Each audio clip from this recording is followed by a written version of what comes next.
Assalamualaikum.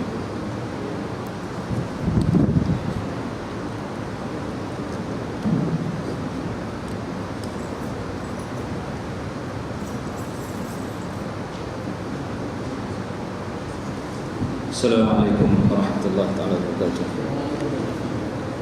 A'udzu billahi as-sami'il 'alim minasy syaithanir rajim. Bismillahirrahmanirrahim.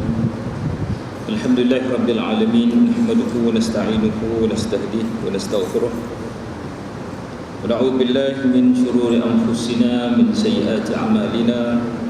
May yahdihillahu fala mudilla lahu wa man yudlil fala hadiya lahu.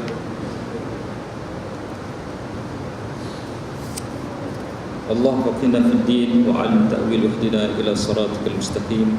اللهم أرنا الحق حقا وارزقنا اتباعه وأرنا الباطل باطلا وارزقنا اجتنابه. Bahagia Tuan Nazir, Tuan Imam, Tuan Bilal, ahli jawatan kuasa masjid, tuan-tuan, perempuan yang dirahmati Allah Subhanahu wa taala. Syukur Allah Subhanahu wa taala kerana pada malam ini diberi kesempatan kepada kita sekali lagi untuk ke masjid ini menaikkan sembahyang fardu maghrib secara berjamaah. Dan seterusnya kita akan membincangkan mengenai sirah an-nabawiyah.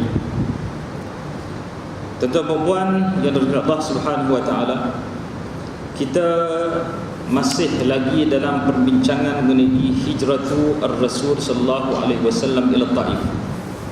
Hijrah Rasulullah sallam ke Taif. Kita telah bincang, kita telah sebut dalam kuliah kita yang lalu bahawa Rasulullah sallallahu alaihi wasallam apabila menerima berbagai tekanan, berbagai dugaan, berbagai penyiksaan daripada orang kafir Quraisy, orang musyrikin, baginda dilontar dengan najis dan berbagai-bagai lagi, sehingga menyebabkan anak baginda merasa sedih, menangis, teresak-esak dan sebagainya. Kita melihat selepas itu bahawa Rasulullah sallallahu alaihi wasallam ini tidak berdiam diri. Baginda tidak memadai ataupun tidak ada perasaan putus asa dalam pemikiran baginda, dalam perasaan baginda. Tidak ada perasaan putus asa sama sekali. Baginda meneruskan usaha dakwah baginda. Inilah sikap yang ditunjukkan oleh Rasulullah sallallahu alaihi wasallam kepada kita. Artinya dalam melakukan suatu kebaikan jangan kita putus asa. Ini kita dapat lihat. Baginda telah berhijrah ke Taif bersama dengan Zaid bin Harithah. Ini kita dah lihat dalam kuliah kita lalu. Dan di sana baginda telah dilontar dengan batu oleh anak-anak kecil, oleh orang-orang bodoh, sehingga menyebabkan kedua-dua kaki baginda luka, berdarah. Dan Zaid bin Harithah yang cuba untuk nak menghalang Rasulullah sallallahu alaihi wasallam daripada dikena dengan batu itu, Zaid turut luka di kepalanya luka kena batu. Jadi batu kalau kena kat kaki mungkin boleh tahan, tapi kalau kena ke kepala berat. Apa saja kalau kena di kepala, tempat yang terlalu sensitif, berat. Kalau tak kena gaya, kawasan kepala ini ada kawasan otak tu, kena sikit pun boleh membawa kepada maut. Ini kepala. Sebab tu tak boleh main dengan kepala ini. Saya teringat ada seorang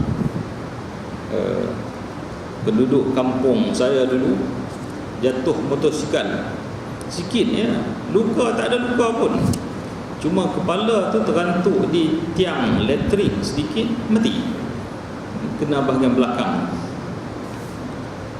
Jadi kita melihat bahawa Zaid bin Harithah ini telah juga turut dilontar dengan batu sehingga kepalanya luka. Dan lepas itu Rasulullah sallallahu alaihi wasallam bersama dengan Zaid bin Harithah cuba mengelak, berundur ke belakang dan pergi singgah di sebuah kebun kepunyaan Utbah bin Rabi'ah. Apabila baginda singgah di kebun tersebut, berada di bawah pokok anggur, syajarah inab, pokok anggur, dan kanak-kanak tadi pun patah baliklah. Baginda berehat sekejap di situ disebabkan oleh keletihan menyampaikan dakwah, dilontar dengan batu dan sebagainya. Ini yang kita lihat pada kuliah kita yang lalu, dan kita melihat juga bahawa Rasulullah sallallahu alaihi wasallam ketika itu telah berdoa kepada Allah Subhanahu wa taala dengan doa yang cukup cantik, yang bunyinya, Allahumma ilaika ashku dha'fa quwwati, ya Allah, hanya kepadamu aku mengadu lemahnya kekuatanku. Dan sampai habis yang telah kita bincangkan dulu. Antara menariknya ialah Rasulullah menyebut, ila man takiluni, ya Allah, kepada siapa kamu nak menyerahkan aku ini? Artinya aku tidak ada daya dan upaya dalam menyampaikan dakwah ini. Ini sahaja yang aku termampu, yang boleh aku lakukan. Kepada siapa engkau hendak menyerahkan aku ini? Apakah nasibku ini akan pergi kepada setru yang akan menyiksakan aku dan sebagainya? Tapi yang lebih menarik daripada itu, kata Rasulullah sallallahu alaihi wasallam, kalaulah apa yang penting bagiku ialah janganlah ada kemurkaanmu kepadaku. Itu paling penting. Ini sifat orang yang baik. Sifat orang baik ini, dia fikirkan sesuatu yang memikirkan keretaan Allah Subhanahu wa taala. Apabila berlaku kekurangan pada dirinya, dakwahnya tidak diterima, Rasulullah SAW menyangka ataupun takut bahawa apa yang berlaku itu, dakwahnya yang tidak diterima oleh masyarakat, oleh orang kafir musyrik pada masa itu, mungkin disebabkan oleh kelemahan diri dia. Sebab itu dia mengatakan bahawa yang penting bagiku sekarang ini ialah jangan ada kemurkaan. Itu paling penting. Tuan-tuan dan puan yang dirahmati Allah Subhanahu wa taala, sebelum kita sambung kepada peristiwa seterusnya, peristiwa bagaimana baginda berada dalam taman itu, ada anak pemilik taman itu berasa kesian dan sebagainya, ini kita lihat kemudian. Sebelum itu kita lihat pengajaran. Apakah pengajaran yang dapat diambil dari peristiwa ini dasarkan apa yang ditulis oleh Syekh Sa'id Ramadan Buti? Jadi yang pertama ini kita melihat bahawa Rasulullah sallallahu alaihi wasallam tidak merasa putus asa. Ini kita telah sebut tadi. Jangan ada perasaan putus asa dalam melakukan kebaikan. Jangan ada perasaan, memang perasaan itu akan ada, tapi janganlah perasaan itu menguasai kita sehingga kita meninggalkan perbuatan yang baik itu sama sekali.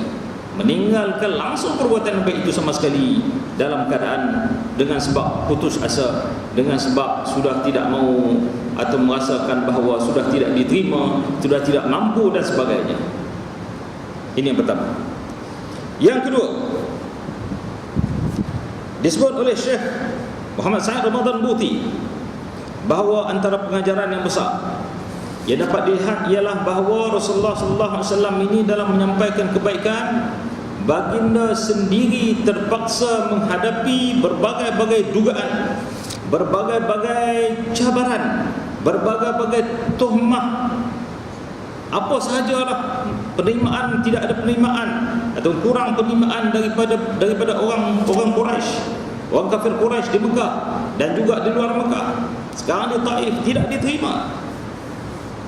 Lebih daripada itu, kita melihat bahawa Rasulullah SAW ini bukan hanya tidak diterima, tapi dilontar dengan batu dalam bentuk penyiksaan sehingga berdarah kedua kaki baginda. Itu juga Zaid bin Harithah. Tetapi Rasulullah SAW dalam menghadapi keadaan ini, baginda bersabar. Ini pengajaran. Dalam melakukan sesuatu kebaikan, pasti ada cabaran yang menuntut kepada kesabaran. Ini pasti. Ini mesti berlaku.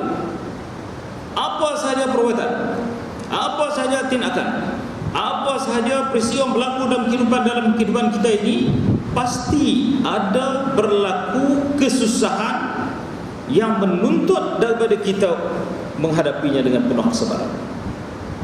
Sebab tu tuan-tuan dan perempuan yang dirahmati Allah Subhanahu wa taala, kita melihat pada ayat Al-Quran dan surah Ali Imran ayat 200.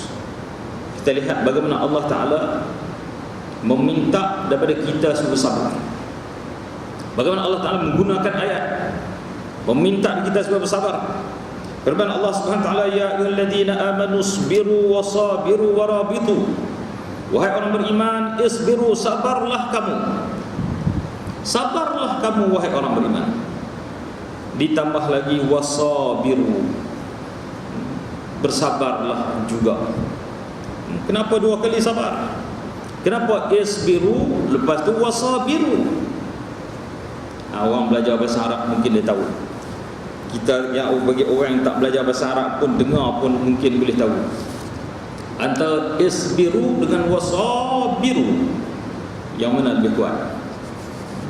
Pastinya dari segi bunyi dia pun yang kedua itu lebih kuat, lebih panjang. Isbiru wasabiru, sabarlah kamu dan tambahkanlah kesabaran itu. Kalau itulah boleh diterjemah, mungkin tak berapa tepat. Sabarlah kamu dan sabarlah sungguh-sungguh, pertingkatkan kesabaran itu, gunakan seluruh tenaga kamu, perasaan kamu untuk bersabar. Wasabiru, artinya sabar ini bukan perkara yang senang tuan-tuan, bukan perkara yang mudah nak sabar. Sabar ni bukan hanya dalam menghadapi kesusahan, menghadapi rintangan, menghadapi malapetaka, bencana. Hari ini di bencana banjir di Kuantan, di Terengganu, di Kelantan dan beberapa tempat lain, itu pun memerlukan kesabaran. Satu bentuk kesabaran. Bahkan kesabaran yang mungkin besar juga ialah kesabaran untuk melakukan ketaatan. Pun besar ni. Walaupun nampak mudah, datang masjid sembahyang 3 rakaat, bangun tunduk, duduk, bangun tunduk, bangun duduk, tunduk, rakaat sujud, mungkin tak sampai 10 minit. Ijtihadlah berapa orang yang ada dalam masjid, berapa orang ada dalam masjid. Begitu mudah sebenarnya, tapi susah, perlu kesabaran. Wa innaha lakabiratun illa 'alal khashi'in. Firman Allah SWT, sembahyang itu nampaknya walaupun zahirnya dari segi rasionalnya nampaknya tak payah, tapi kata Allah SWT, lakabiratun, cukup susah, cukup payah, cukup berat, illa 'alal khashi'in, orang yang khusyuk saja yang mampu melaksanakan ibadat itu dengan baik. Orang yang khusyuk saja akan merasakan bahawa sembahyang itu mudah baginya. Sebab itu persoalannya ialah bukan persoalan perbuatan itu kadang-kadang. Persoalannya ialah hati kita, perasaan kita, iman kita, itu yang besar. Nak sabar untuk nak melakukan kebaikan, itu pun besar. Sabar menghadapi kesenangan, kemewahan, pangkat, dugaan-dugaan, rasuah, cukup besar hari ini. Bukan hidup tak senang, hidup dah senang. Orang duk terima rasuah ni kadang-kadang, bukan semua, kadang-kadang. Bukan dia tidak ada duit, bukan tak cukup, bukan dia ada orang bawahan kadang-kadang. Bahkan orang berjawatan sudah kaya pun, kereta pun dah banyak, rumah pun dah banyak, tapi rasuah terima juga. Tidak ada kesabaran, disebabkan kurangnya keimanan. Kita tidak ada, kita tak katakan bahawa tidak ada iman, tapi kurang keimanan. Tapi apabila membicarakan sabar ini, kata Allah SWT, isbiru wasabiru, sabarlah kamu, tingkatkan kesabaran, tambahkan kesabaran, perkuatkan kesabaran, teguhkan kesabaran itu, gunakan seluruh tenaga kemampuan yang ada pada kamu untuk bersabar. Itu sabiru. Bahasa Melayu mungkin tak apa nak ada macam ni, tapi bahasa Arab bunyi itu pun dah kita nampak. Warabitu dan murabatah lah. Murabatah ni cerita panjang, tafsirkan oleh ulama tasawuf. Rabitu ni cerita panjang, mujahadah, muraqabah, apa semua dia ada 6 peringkat itu, semuanya di bawah muraqabah, itu cerita panjang. Tapi kita melihat bahawa Allah Subhanahu Wa Taala dalam meminta umat Islam supaya bersabar menggunakan satu ayat, menggunakan satu ungkapan yang seolah-olah nampak pengulangan tapi sebenarnya menunjukkan tingkat kesabaran itu. Saya tak pasti dalam bidang lain, saya pun tak gaji sangat. Apakah dalam perkara lain diminta macam tu juga? Katanya buatlah kebaikan, tambahlah kebaikan. Saya pun tak kaji sangat. Tapi dalam masalah kebaikan disebut dalam sebahagian ayatnya ialah supaya falyatanafasil mutanafisun, supaya berlomba-lomba membuat kebaikan. Tapi dalam kesabaran ini diulang dalam bentuk yang begini. Jadi Rasulullah SAW bukan sahaja menunjukkan kepada kita bagaimana nak sembahyang. Sebab dari segi logiknya, kenapa Rasulullah SAW sendiri perlu menghadapi semuanya ini? Kan baginda yang dah kekasih Allah Subhanahu Wa Taala. Kita kalau orang yang kita kasih, kita sayang, kalau boleh biar kita tak nak berlaku kepada orang itu walaupun sedikit mudarat, kesakitan. Anak kita lah umpamanya, kalau boleh tak nak berlaku sedikit pun kesakitan kepada anak kita. Anak kecil kita kalau boleh biar tidak digigit nyamuk sekalipun. Tapi ini baginda Rasulullah SAW adalah Habibullah, kasih Allah Subhanahu Wa Taala. Tapi ditimpa, dicoba, didoga dengan pelbagai-bagai dugaan dan tumahan sebagainya. Ini memberi pengajaran kepada kita bahawa jalan kebaikan pasti akan dirintangi oleh kesusahan, mesti. Rasulullah sendiri, saya sebagai Rasulullah, kekasih Allah, dia pun kena. Bahkan dalam hadis lain menyebut bahawa asyaddun nas ibtila'an al-anbiya, manusia yang paling banyak, paling kuat ditimpa, dicoba ialah para nabi. Thummal amthal fal amthal atau kama qala, kemudian orang yang seumpamanya dan kemudian orang yang seumpamanya. Artinya lagi kuat keimanan, lagi kuat dicoba. Lagi besar keimanan, lagi besar dicoba. Macam mana syaitan juga, syaitan dengan orang Islam, dengan manusia juga lah syaitan ini. Kalau orang iman kuat, dihantar general dia. Orang iman tak kuat, dihantar perebet dia je. Begitulah lebih kurangnya. Jadi Rasulullah SAW ini turut ditimpa, turut dicoba, ditimpa dengan pelbagai dugaan, rintangan, untuk memberi pengajaran kepada kita bahawa Rasulullah SAW juga ditimpa dengan dugaan ini. Rasulullah SAW juga menunjukkan kepada kita bagaimana harus dilakukan oleh seseorang apabila dia ditimpa dengan dugaan, rintangan dan sebagainya. Rasulullah SAW bukan mengajar kita hanya benda yang baik. Rasulullah SAW bukan mengajar kita bagaimana nak sembahyang, bagaimana nak puasa, bagaimana nak mengerjakan haji, benda-benda yang mudah atau yang baik, tidak ada masalah. Bahkan Rasulullah juga mengajar kepada kita bagaimana untuk bersabar. Sebab itu dalam kitab ini menyebut bahawa Rasulullah SAW telah bersabda, "Sallu kama ra'aitumuni usalli." Sembahyanglah kamu sebagaimana kamu melihat aku sembahyang. Artinya kita nak sembahyang kena ikut cara Rasulullah. Tapi dalam peristiwa yang berlaku ini, seolah-olahnya walaupun Rasulullah SAW tidak menyebut, tapi seolah-olahnya Rasulullah mengatakan bahawa isbiru kama ra'aitumuni asbiru. Bersabarlah kamu sebagaimana kamu melihat aku bersabar. Kata Rasulullah SAW, lebih kurang macam tu kepahamannya, walaupun dia tak kata begitu, tapi melalui perbuatannya, melalui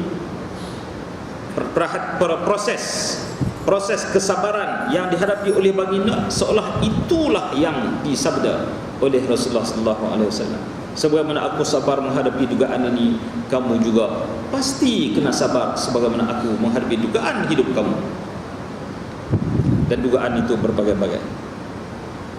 Dan dia menyebut bahawa sabar itu adalah min ahammi mabadi'il Islam, adalah antara prinsip-prinsip Islam. Ini kita fikir sekali pun memanglah bukan hanya sudut Islam sahaja. Kehidupan kita harian pun perlu kepada kesabaran.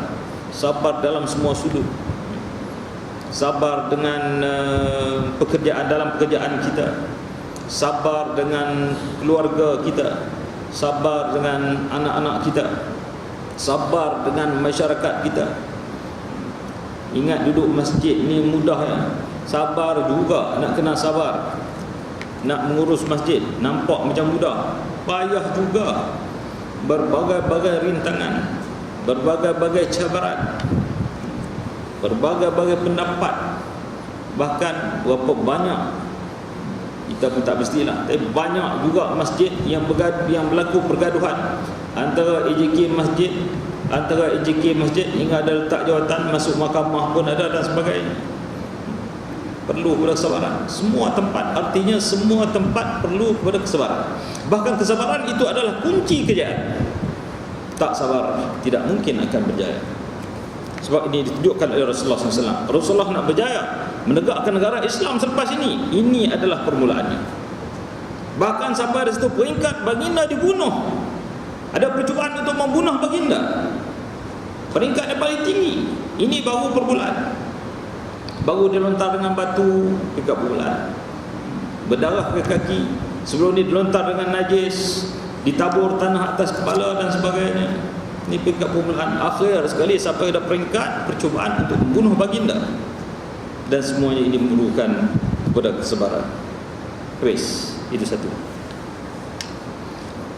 Baik, yang kedua, daripada peristiwa ataupun doa Rasulullah SAW yang telah kita sebut sedikit tadi, menunjukkan seolah-olah, kata dia, mungkin ada orang yang faham, tidak menunjukkan sangat, mungkin ada orang yang faham bahawa Rasulullah SAW ini ada sedikit perasaan gusar apabila dakwah baginda tidak diterima. Baginda berdoa kepada Allah Subhanahu Wa Taala dengan doa yang tadi kita katakan, doa yang menyayat hati. Ya Allah, aku ini lemah, aku tidak mampu lagi untuk nak waqillat hilati, kurangnya usahaku, tindakanku, hawani 'alan nas, hinanya aku ini ke atas manusia. Rasulullah meratap, mengadu kepada Allah Subhanahu Wa Taala. Ila man takuduni, kepada siapa engkau nak menyerahkan aku? Ila ba'idin, kepada orang jauh, au ila aduin, kepada seteru. Jadi Rasulullah merintih di situ. Jadi seolah-olahnya ada orang yang mungkin faham bahawa Rasulullah SAW dalam doa itu baginda ada sedikit perasaan gusar, perasaan putus asa, perasaan tidak tenang atau tidak reda. Mungkin dipahami begitu. Sebenarnya bukan begitu. Dijawab balik bahawa sebenarnya bukan begitu. Rasulullah SAW itu bukan sifat Rasulullah. Tapi kenapa doa ini? Doa ini adalah untuk menunjukkan bahawa perlunya seseorang hamba itu kepada Allah Subhanahu Wa Taala dalam semua keadaan. Dalam perkara yang kecil pun kena berdoa kepada Allah Subhanahu Wa Taala. Iyyaka na'budu wa iyyaka nasta'in. Hanya kepada Engkau ya Allah kami menghambakan diri, dan hanya kepadamu ya Allah kami meminta pertolongan. Minta pertolongan dalam surah Fatihah itu tidak disebut apa yang minta pertolongan. Artinya dalam semua perkara kena minta pertolongan, bantuan Allah SWT, walaupun perkara itu nampak macam kecil. Saya pernah sebut bahawa hadir Rasulullah SAW pernah minta kita supaya memohon Allah SWT, termasuk apabila tali kasut kita putus. Tali kasut putus pun minta kepada Allah Subhanahu Wa Taala. Perlunya kita kepada bantuan permohonan Allah Subhanahu Wa Taala. Tuan-tuan, kadang-kadang nampak benda remeh, tapi jangan. Saya banyak juga berlaku dalam hidup saya ni. Dakwah pen ni, kehabisan dakwah, nak boleh ganti balik kadang-kadang berbulan. Hanya mudah je, pergi kedai ganti, apa masalah. Tapi nak boleh ganti tu orang berbulan. Lampu di rumah rosak, bukan payah buka ganti, mudah sangat. Beli di kedai, buka ganti. Kadang-kadang dah beli pun, belilah di rumah, balik letak tu, nak boleh ganti, bulan juga kadang-kadang. Semuanya memerlukan pertolongan bantuan Allah SWT. Lebih-lebih lagi dalam perkara yang besar ini, dalam menyampaikan dakwah, menegakkan Islam, lagi perlu minta bantuan Allah Subhanahu Wa Taala. Benda yang besar. Kalau benda kecil pun kita minta, lagilah benda besar. Sebab itu kita tidak boleh melepaskan diri kita daripada Allah Subhanahu Wa Taala dalam setiap masa dan ketika. Sebab itu ada doa, wala takilni ila nafsi tarfata ain. Depan tu tak ingat macam mana. Ya Hayyu Qayyum, Ya Hayyu Qayyum birahmatika astaghits. Bagus doa. Ya Hayyu ya Hayyu ya Qayyum birahmatika astaghits. Wala takilni ila nafsi tarfata ain wala aqal min dhalika ya ni'mal mujib. Apa doa ni baca selalu. Ya Hayyu ya Qayyum, wahai yang hidup. Wahai Tuhan, wahai Allah yang hidup. Ya Qayyum, wahai Allah yang berdiri sendiri dan mengatur seluruh alam ini.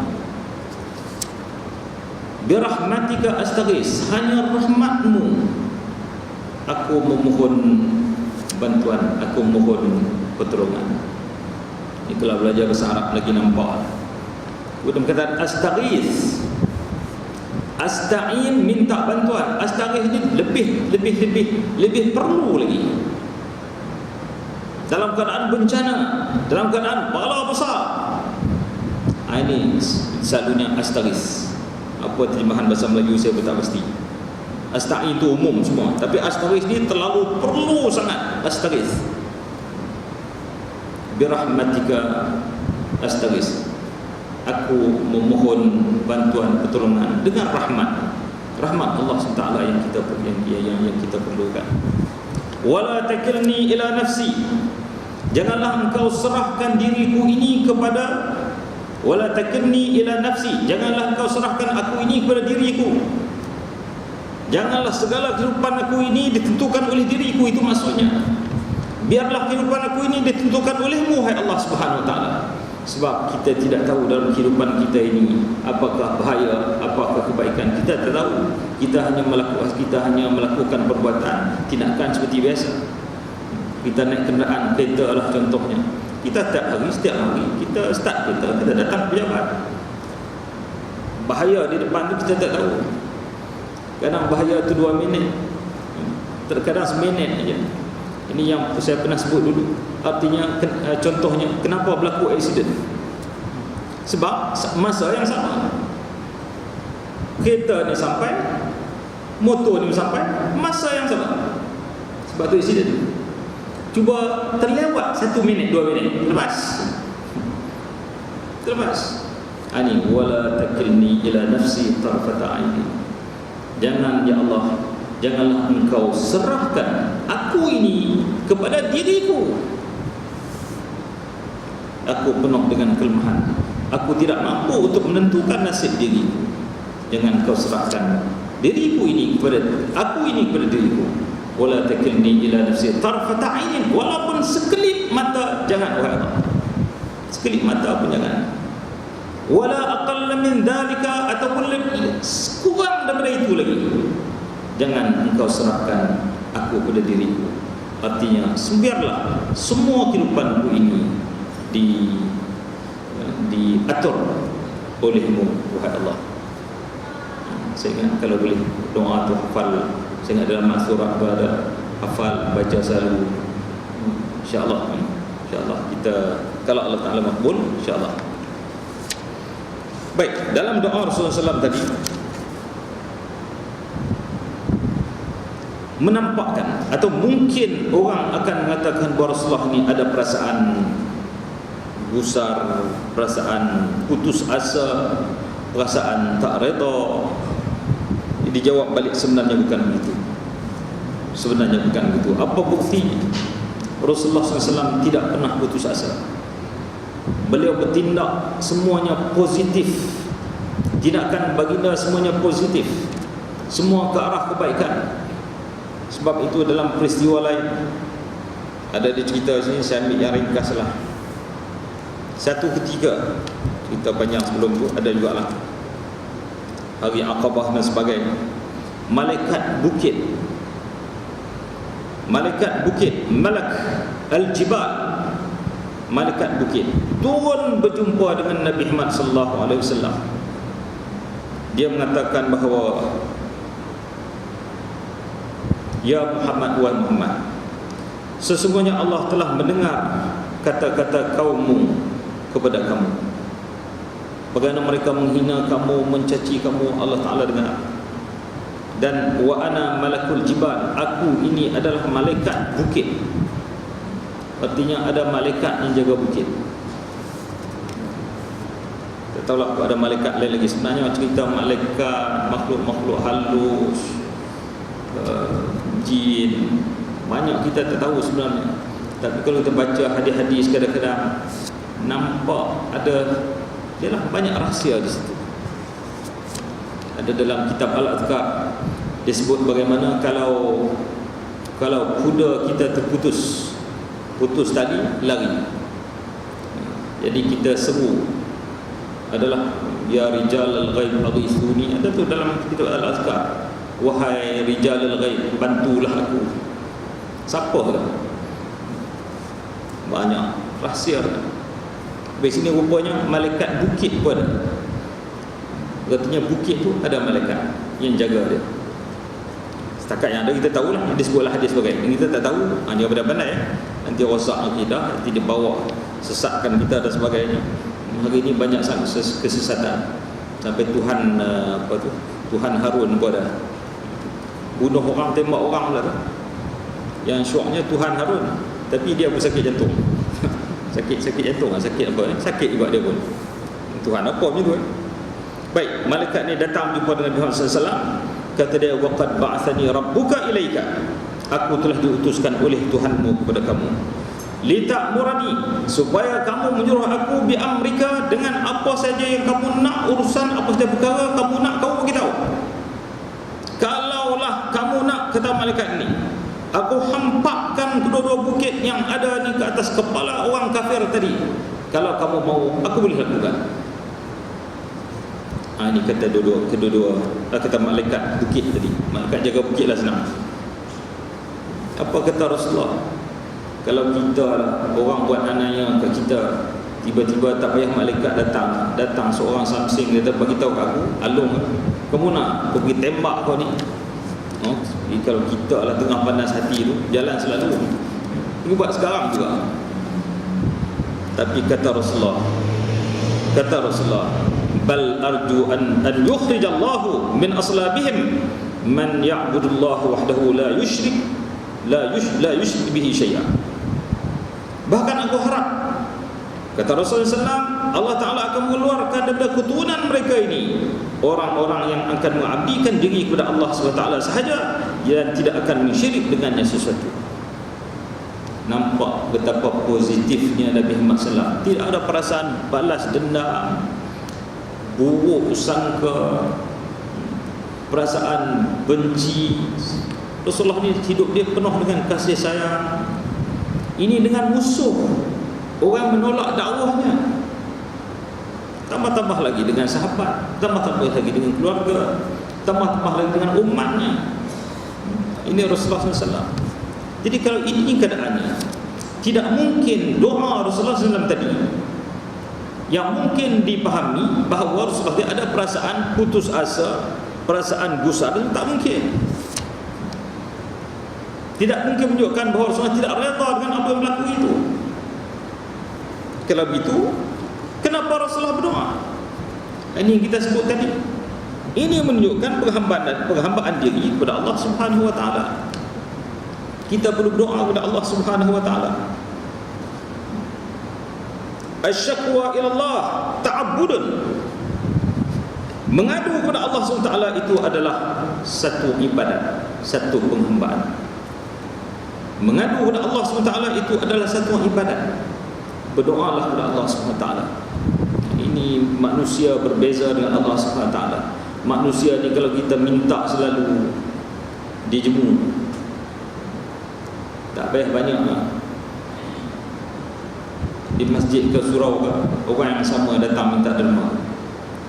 Asyik-asyik muka ni, asyik-asyik muka ni, asyik muka ni. Betul ke ni? Dia mula. Kadang-kadang memang ada berlaku pun, kadang penipuan ada juga. Saya pengalaman di masjid pun banyak juga. Orang datang minta derma di masjid. Bahkan dia kata dia bawa surat daripada Jais dan Maiz. Ada seorang pegawai Maiz telefon pula tu, pegawai Maiz telefon beritahu kita orang ni perlu berbantuan begini. Kita pun percaya kutip-kutip derma, rupanya bukan. Cek-cek balik dengan Maiz Jais, tak ada pun pegawai nama tu, bahkan jawatan itu pun tidak ada. Baik. Jadi sekali lagi, asyaqwa ila Allah ta'abbudun. Mengadu kepada Allah SWT itu adalah satu penghambaan. Satu ibadat kepada Allah SWT. Allah Ta'ala ni lagi kita minta, lagi dia suka, lagi kita minta, lagi dia suka. Bahkan dikatakan bahawa kadang-kadang kenapa Allah Ta'ala tidak terima doa seseorang itu ya dalam masa yang segera, bukan disebabkan dia tak nak terima, tapi dia suka mendengar rintihan doa hamba itu. Kata Allah Ta'ala tak terima doa-doa, kadang-kadang tak mestinya menunjukkan bahawa Allah Ta'ala tidak terima. Bahkan dikatakan oleh ulama bahawa Allah Ta'ala terima semua, kalau tak di dunia di akhirat, tapi ada sebabnya pelbagai. Antaranya ialah Allah Ta'ala suka mendengar rintihan doa dari seorang hamba. Dia suka. Ini berbeza dengan manusia. Baik. Kemudian apa kaitannya pula pengabdian diri ini dengan segala cubaan, dugaan, rintangan tadi? Ini disebut oleh Syekh Muhammad Sa'id Al-Buti ini, bahawa ini adalah sebagai satu peristiwa yang akan mendorong seseorang hamba itu kepada pintu Allah Subhanahu Wa Taala, supaya dia mendekatkan diri dia kepada Allah Subhanahu Wa Taala. Ini ada sebab-sebabnya. Ini adalah pintu-pintunya. Sesuatu itu ada pintu. Nak dapat keridhaan Allah Subhanahu Wa Taala itu ada pintunya, perlu kita masuk. Bahkan syaitan nak masuk kepada manusia pun ada pintu-pintunya. Sebab tu kita kena cari, kena fikir benda ni, kena belajar benda-benda macam ni, kena tahu. Sebenarnya kita tahu, cuma kena fikir sikit. Pintu-pintu syaitan, marah, dendam, dengki, itu semua pintu syaitan. Pintu-pintu rahmat Allah SWT, sembahyang, zikir, majlis ilmu, ini pintu-pintu rahmat Allah SWT, dan sebagainya lagi. Banyak pintu-pintu Allah SWT. Jadi dugaan-dugaan ini pun sebenarnya mungkin kadang-kadang kepada kita itu merupakan satu proses pintu untuk nak mendekatkan diri kepada Allah SWT. Berapa ramai manusia, orang yang kadang-kadang dulunya jahat, tiba-tiba hijrah jadi baik, tukar jadi baik langsung apabila ditimpa penyakit. Artinya penyakit itu adalah sebagai pintu untuk mendapat hidayah. Kadang-kadang ramai, kadang pelakon pun ada, penyanyi pun ada, ditimpa penyakit, accident. Nyanyi itu tak ingat apa nama pelakon, nak perempuan, timpa accident, setengah mati, lepas tu sihat, elok balik, sedar, kembali kepada Allah SWT. Jadi pintu-pintu Allah, pintu-pintu untuk mendapat rahmat Allah Ta'ala banyak. Antaranya ialah dugaan cubaan ini. Dan memang ada satu sudut lain. Memang kadang-kadang ada yang penyakit, yang bala bencana ini kadang-kadang merupakan bala dari Allah SWT disebabkan maksiat dilakukan oleh manusia. Itu pun ada. Sebab tu kita kena berfikiran secara, jangan lihat satu sudut. Bila bala menimpa itu, bila berlakunya bala bencana dan sebagainya, perlu lihat pelbagai sudut. Jangan kita hukum satu je. Jadi apa yang berlaku di Terengganu, di Kuantan, Pahang, di Kelantan dan sebagainya, lihatlah ataupun ambil dari sudut positifnya. Dari sudut positifnya kita hamba banyak kelemahan, mungkin bala Allah SWT bagus juga. Dari sudut positifnya ini mungkin dugaan Allah SWT baik juga. Ini sifat orang Islam.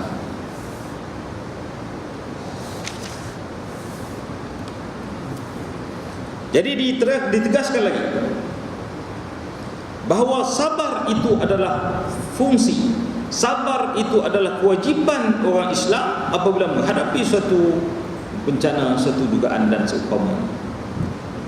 Jadi apabila berlaku dugaan, berlaku kesusahan, kepayahan dalam hidup kita, di kewajipan kita ialah menghadapinya dengan penuh kesabaran. Dan ini menunjukkan penghambaan diri kita kepada Allah Subhanahu wa taala. Satu. Seterusnya, tapi kata dia jiwa manusia. Ini kait dengan jiwa manusia. Jiwa manusia ni, Nabi Muhammad sallallahu alaihi wasallam adalah manusia biasa, dia bukan malaikat.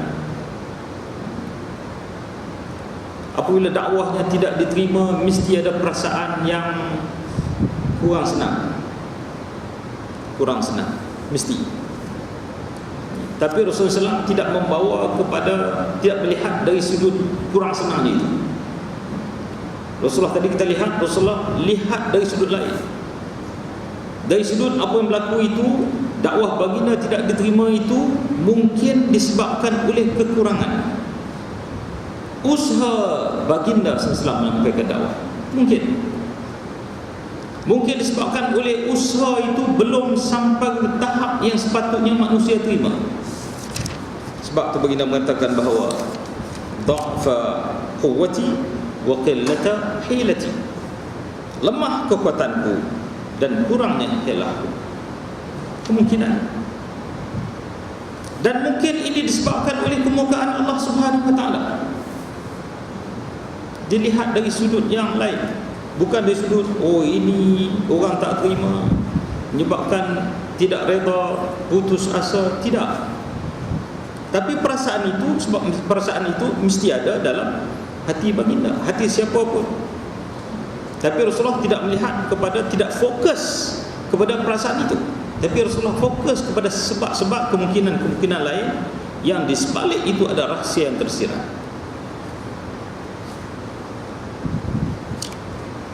Dan disebut di sini bahawa Rasulullah SAW dalam menghadapi keadaan ini semuanya, Rasulullah lebih mengutamakan kesusahan, walau besar manapun kesusahan itu, berbanding dengan nikmat, walau banyak mana sekalipun nikmat itu, sekiranya itu adalah untuk irdaan diwajhi rabbih, untuk mendapat keridaan Allah Subhanahu wa taala, wa adaan haqqil ubudati alaih, dan menunaikan hak pengabdian kepada Allah Subhanahu wa taala.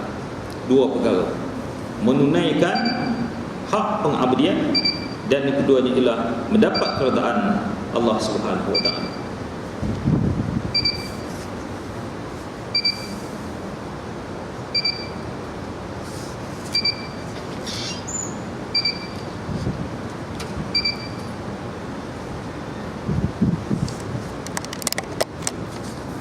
Alhamdulillah, kita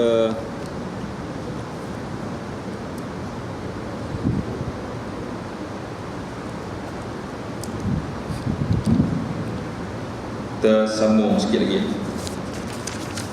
Saya tak akan panjang sikit malam ni, kurang 5 minit lagi kot. Ada sikit kerja lepas ni. Jadi yang ditekankan ada dua perkara tadi. Yang pertama ialah menunaikan hak pengabdian diri kita kepada Allah Subhanahu wa taala. Dalam setiap perkara dalam kehidupan kita ini, kita dah lihat bahawa kita mesti berdoa, minta kepada Allah Subhanahu wa taala. Sebab tu Rasulullah SAW tadi bila menghadapi masalah, menghadapi dugaan ini, dakwah baginda tidak diterima, baginda berdoa, minta maaf. Yang kedua, untuk mendapat keridaan Allah Subhanahu wa taala. Itu yang seharusnya menjadi fokus seseorang Islam, seorang Muslim itu. Apa pun berlaku dalam kehidupan dia, yang paling penting ialah keridaan Allah Subhanahu wa taala. Dia tak akan tension. Bila dalam kehidupan dia semuanya adalah difokuskan kepada keridaan Allah Subhanahu wa taala. Sebab itulah dalam doa Rasulullah SAW tadi menyebut bahawa hatta tarda. Apa yang penting ialah sehingga engkau reda ya Allah. Itu yang paling penting bagiku. Kamu tidak murka, engkau tidak murka kepadaku. Engkau tidak murka kepadaku. Yang paling penting ialah hatta tarda, engkau reda kepadaku. Itu yang paling penting. Ibtigha mardatillah, mencari keridaan Allah Subhanahu wa taala. Dalam suasana berlaku dakwah baginda ditolak, dalam suasana baginda luka di kaki, Zaid bin Harithah luka di kepala.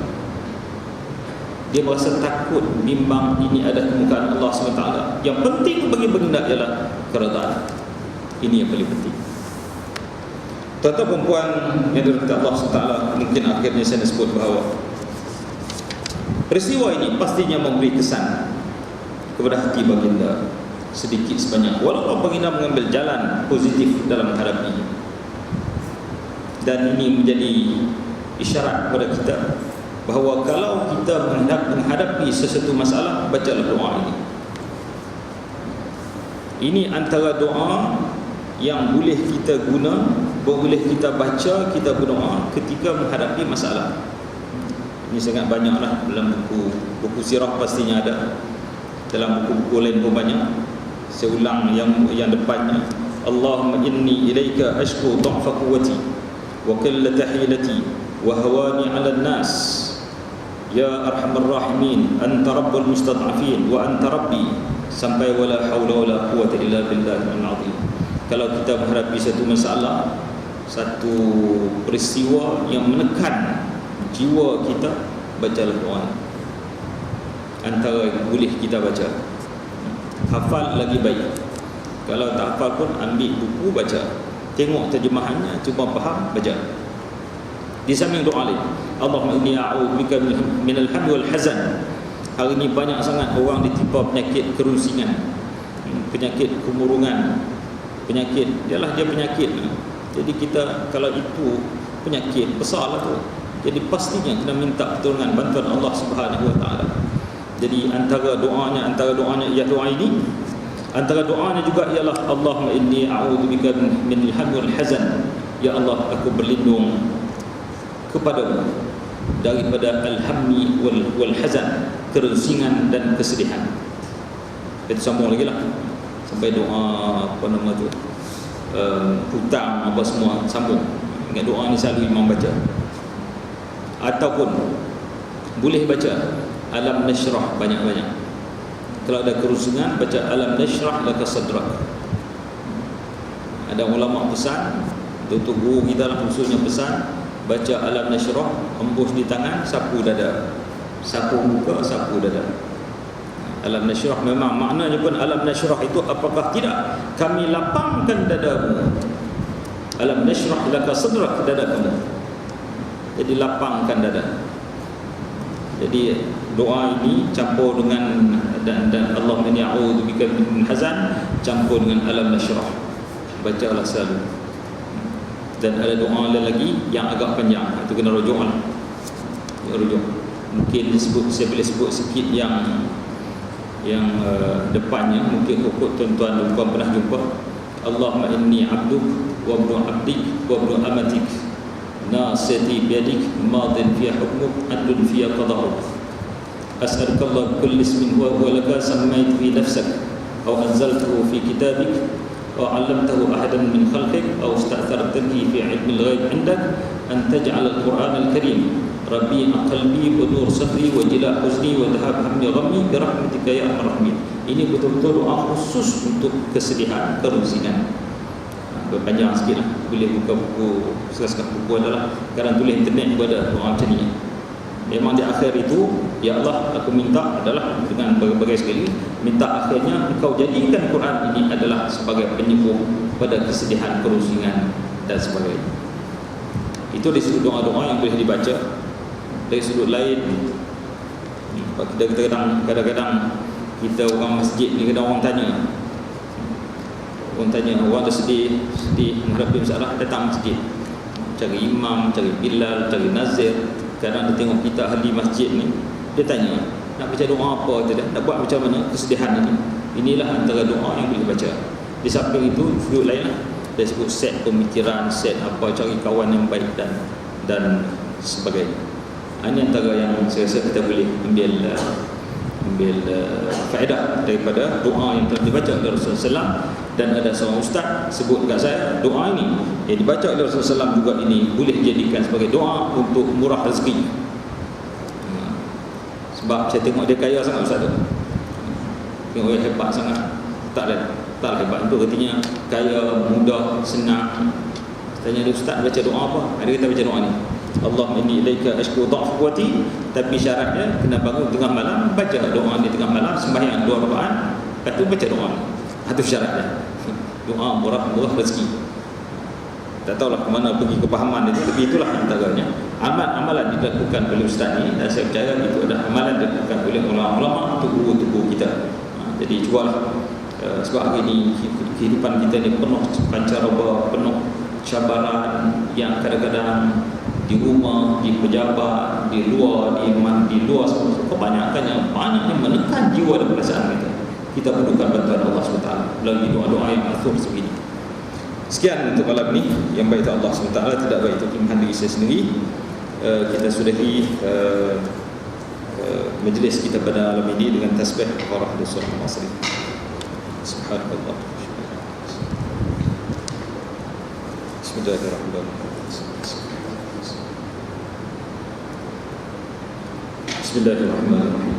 Alhamdulillahirabbil alamin, wassalatu wassalamu ala asyrafil anbiya'i wal mursalin wa ala alihi wa sahbihi ajma'in. Allahumma ja'al jam'ana hadha jam'an marhuma, tafarraqana min ba'di tafarraqan ma'suma, wa la taj'al fina wa la ma'ana shaqiyyan wa la mahruma. Allahumma la na'udzu bika min hazan wa kasal, na'udzu bika min jubnil bukhl, wa na'udzu bika min ghalabati ad-dayn wa ghalabati ad-dayn wa rijal. Allahumma inna 'ala dhikrika wa syukrika wa husni ibadatik. Rabbana atina fid dunya hasanah wa fil akhirati hasanah wa qina adzabannar wa qina adzabannar wa qina adzabannar. Sallallahu ala sayyidina Muhammad sallallahu alaihi wasallam.